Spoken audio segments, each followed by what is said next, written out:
Kyrie Irving and LeBron James were one of the best NBA duos we've ever seen, winning a championship together in 2016 against the 73-win Warriors, but shortly after, Irving decided to request a trade off the team, landing himself in Boston. And since then, Kai hasn't accomplished much in the NBA, leading us to wonder, was the trade a mistake? So today, NBA history is changing as we head back in time to 2017, where Kyrie now decides to stay in Cleveland. And while they'd still lose in the finals to the Warriors, with LeBron leaving for the Lakers in free agency the next season, the league was about to be completely shaken up, because Kyrie Irving would refuse to play that year as he demands a trade to LA to continue his career with LeBron. And as the 2018-19 NBA season kicks off, we'll be seeing Kyrie donning the purple and gold. The Lakers were able to acquire Irving in the offseason with a trade centered around Kyle Kuzma heading out east to Cleveland, which means now Kyrie is being reunited with King James and they were picking up where they left off. With his new team, Kyrie was having his best season of his career to date, scoring a new career high 27 points per game, which would be 4th best in the NBA this year. This was partially due to him beginning to enter his prime now that he's been in the league for 8 seasons, but a lot of it was actually due to the talent surrounding him now. The Lakers had a very deep roster with key role players in the starting lineups as well as coming off the bench, which is something he didn't have much of in Cleveland. And it wasn't just Kyrie benefiting from this, because LeBron was also getting a new career high in assists with so many reliable options to kick it to, and alternatively, this also opened up the court for him to continue scoring at a high level. Already, in only the first season of Kyrie sticking things out with LeBron, it was looking like this would be the far better decision, because with Irving's addition to the team, the Lakers would be one of the top groups in the West. Making the playoffs was already an improvement over the real-life Lakers this season, but our duo had no interest in just making the playoffs. They had much larger goals in mind, because not only would they be attempting to establish themselves as the best duo of all time, but they'd each have personal goals too, with LeBron trying to surpass Jordan's shadow and Kyrie trying to get the edge on his rival Curry. And they were working on that goal right away, not only defeating Utah in round 1, but also easily winning the second round to make the conference finals. But with Golden State waiting for them there, this was about to be a deja vu of their time in Cleveland. Just like the last 2 seasons, Kevin Durant and Curry together were far too lethal for our duo to keep up with. They were getting crushed in the conference finals, but the Lakers were about to get a whole lot better.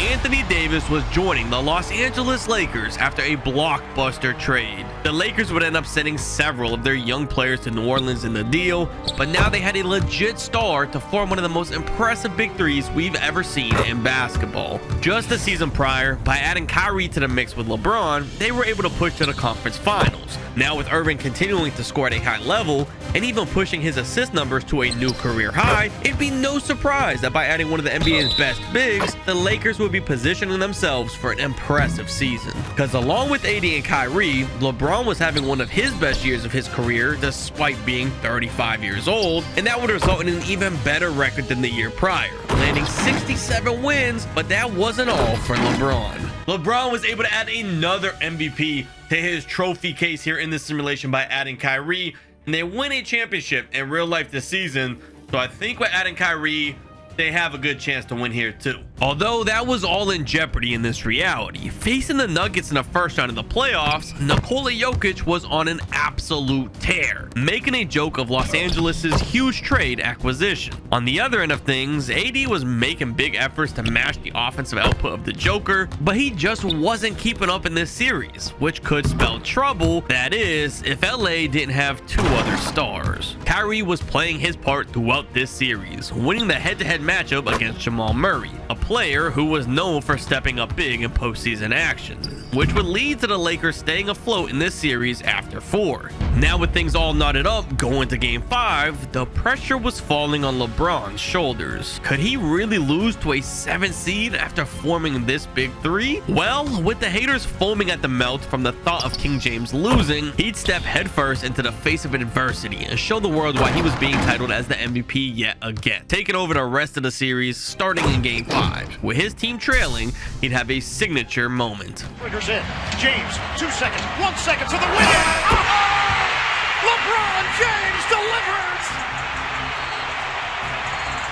From there, the rest of the series was a breeze with a massive win in a Game 7 to advance. And it would seem that was the biggest hurdle of this playoff run, because the next round, it would be a bloodbath against the Sacramento Kings, who somehow snuck into the playoffs. And while the Lakers were kind enough to let them get one win in front of their fans, this would be over in a gentleman's sweep, before going into the conference finals against a Donovan Mitchell-led Jazz team, who on paper had more than enough talent to compete for a trip to the finals, but at the end of the day would be more of a regular season team. Kyrie and Anthony Davis were looking unstoppable in the pick and roll, exposing the defensive player of the year Gobert, who was having difficulty stopping their versatile pops and rolls. They were so dominant that LeBron was able to take a bit of a backseat here, conserving his body for the finals, as his star teammates proved to be more than enough to win here. Meaning after 5, the Lakers were finals bound, and it didn't seem like anything could stop them. But in the finals, a young Boston team was eager to put that to the test as they continued the Lakers-Celtics rivalry. However, eagerness was only going to take them so far, because up against a fresh and ready LeBron, there weren't going to be many teams who stood a chance. The extra energy saved against the Jazz was coming in huge here in the finals, and with the MVP playing at his best,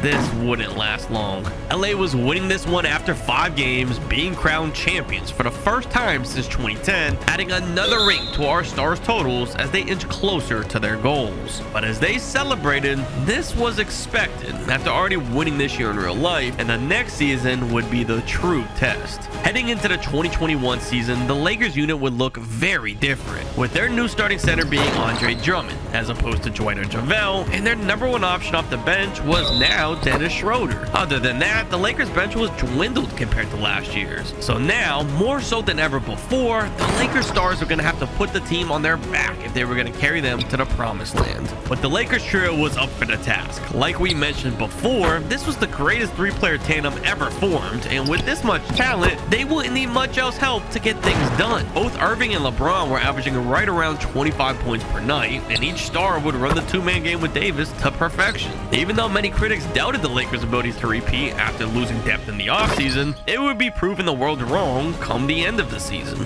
Exceptional season from the Lakers. I'll be honest, losing a lot of their depth.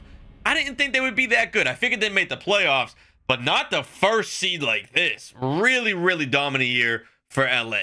And that dominance wasn't slowing down in the slightest come the playoffs, sweeping the young Anthony Edwards in round 1, winning the Battle of LA against the Clippers in the second round, until finally facing the Kings yet again, somehow sweeping them here to make it back-to-back finals appearances, where again LeBron and Kyrie were facing off against Kevin Durant, paired now with James Harden, who was sure to give them a run for their money.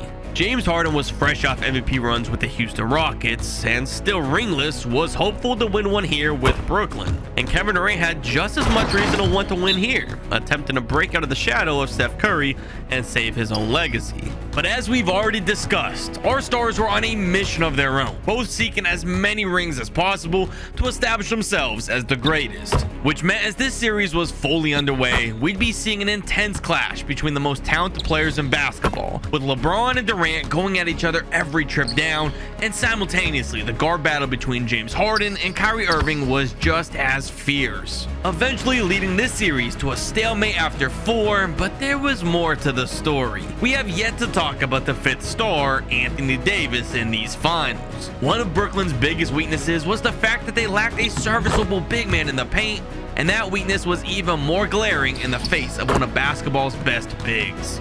Davis's presence on offense was nothing to be understated. The pressure he was applying to Brooklyn was suffocating their defense, and they would struggle to keep up, finally giving the Lakers the edge here. But as this series moves out to Brooklyn, one loss shy of elimination, the Nets stars would fight back. Kevin Durant was playing like he should have been the MVP of the league this season. No matter what kind of defensive pressure the Lakers threw at him, he was overcoming the challenge and finding ways to create scoring opportunities. After putting up 39 points, his home fans were expecting for this one to be over. But with AD still on the other end feasting, late in the game, their winner was still yet to be determined. We have a nail-biter on our hands late in Game 6. The Lakers are up by 2 right now, but the star that's been crushing the Nets all series, Anthony Davis, is fouled out. So it's up to Kyrie Irving and LeBron James to survive against the Brooklyn Nets and win an NBA championship. James Harden guarding Kyrie. Kyrie, the pull-up 3 to extend the lead! He sinks it in! A 5-point lead for the Lakers! Brooklyn on the other end now. James Harden, can he match Kai? Harden one-on-one. He's been playing great this series. Blake Griffin screen. Harden the same move. It's good as well. Back within 2.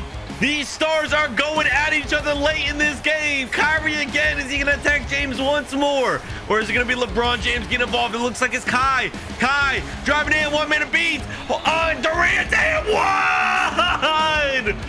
Irving gets to the rim, the foul, and the baskets. Irving hits the free throw. Brooklyn does not use the timeout. What a play by Kyrie, taking it downhill towards the basket. James Harden trying to keep him alive now. Harden, he's blown by Kyrie. Harden too strong. His lay's good. Down by 3. It's looking like the Nets might be playing the foul game here. Almost a 5-second violation. They're not going to foul. They're going to try to get the stop. 8-second differential between shot clock and game clock. Kyrie Irving, the opportunity for the dagger. A chance, ties the game with a pull-up 3. Oh, Brooklyn with it now. Blue Wawa has it. As long as he's shooting the ball, we're in good shape. Durant, the really tough leg, gets him within 1. LA's got to get this inbounded. You cannot afford a turnover. Schroeder to the line. Schroeder sunk both free throws, and now Brooklyn has a chance to tie the game with a 3 here, or they could go for a quick 2 again. It's going to be the quick 3. KD off the inbound, fight for the board. That might have been off of Drummond. Brooklyn's hopes are still alive. It was off Andre Drummond. Inbound to Griffin. Temple for the tie. It's off. Drummond gets it this time. Caruso to the line. Free throw number 2. Even if he misses it, though, the Nets have to hit a full court heave, maybe a half court heave. Alex Caruso, the biggest free throw of his career, is good. As long as they don't foul, this is over. As long as they don't foul, there's no one there. It's done. The Lakers are NBA champions again. With the huge win in Game 6, our stars are now earning another ring, which means Kyrie knots things up with Steph, and LeBron is only 1 away from chasing Mike. But unfortunately for LA, this dream run wouldn't last forever. Because in 2022, not only would Caruso be headed to Chicago, but they'd also lose Schroeder to the Houston Rockets. Now their top role player was an ancient Carmelo, barely putting up 10 a night. And with a roster with that many glaring holes, it didn't matter how good LA's big 3 was. They were plummeting straight down the standings this year. And things wouldn't get much better for some time, with the 2023 season introducing some new rotational players like Rui and Vanderbilt. They'd still be far from winning it again, because even though Kyrie was having maybe his best season so far, averaging over 27 points a game and about 7 assists a night, paired with LeBron taking over in round 1 matchup against the Kings again, who they would sweep, once they ran into the Mavericks in the playoffs, they'd be meeting their match. Luka Doncic was the most exciting young star in the NBA, and the postseason was his stage. Despite the Lakers pushing the series to the distance, in Game 7, the Mavericks would blow them out by nearly 40 points, ending the Lakers season yet again.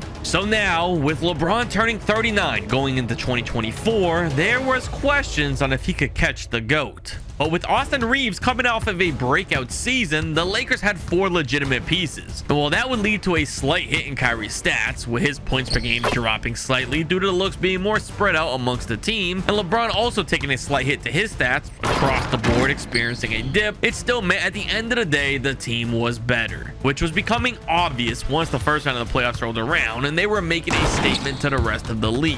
Not only would they be defeating the very talented Oklahoma City Thunder in the first round, but they were doing it in a dominant fashion with a sweep of the team. And as they were firing on all cylinders, it was looking more and more likely that LA could actually contend for a ring yet again. So for that reason, we'll come back to this in a moment. For now, we're going to jump ahead a year to 2025, where Luka Doncic is now a member of the Lakers. LA acquired Luka in a trade involving Anthony Davis, and with him now joining LeBron and Kyrie, this would easily be the top team in basketball. The number 1 seed for the Los Angeles Lakers, which is no surprise. With this much talent in the team, they're going to be really good, and going into the playoffs, I doubt anyone can stop them. And to keep a long story short and save you the boring details, yes, that is exactly what this lineup would do. Going into the playoffs, blowing out all of their opponents in the first 3 rounds of the playoffs to win their conference and prepare for a finals appearance. Where against the New York Knicks, Doncic was leading the way. The Lakers' newest stars and likely the future of this franchise was taken over, and even though Kyrie and LeBron were still major factors in the team's success, at the end of the day, most of the credit would go to Luka, who was winning the Finals MVP as LA wins in 5.